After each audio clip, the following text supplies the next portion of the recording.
Moi, je suis pas mécontent de ce retard parce que, vous savez, enfin, on a eu tendance, nous, Tunisiens, je vais vous donner le point de vue tunisien, à beaucoup attendre de la presse française. C'est-à-dire que, quand on parle entre amis en Tunisie, alors, est-ce que Le Monde a fait quelque chose sur ce qui se passe en Tunisie? Est-ce que Libé a fait quelque chose? Est-ce qu'on en a parlé à la télé?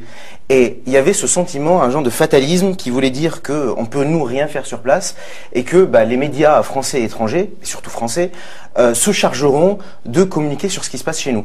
Et là où moi je vois une vraie révolution, plus qu'une révolution médiatique, mais une révolution journalistique et démocratique, c'est que les gens ont pris leur smartphone, ont pris leur portable et ont commencé à faire du journalisme citoyen.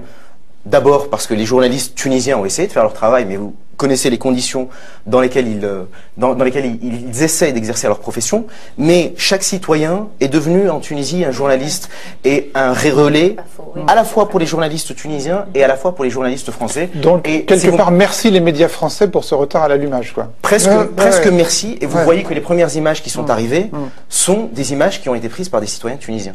Et en cela, c'est une révolution participative. Si les envoyés spéciaux soient sur place, il n'y avait que des images, effectivement, amateurs qui étaient transmises au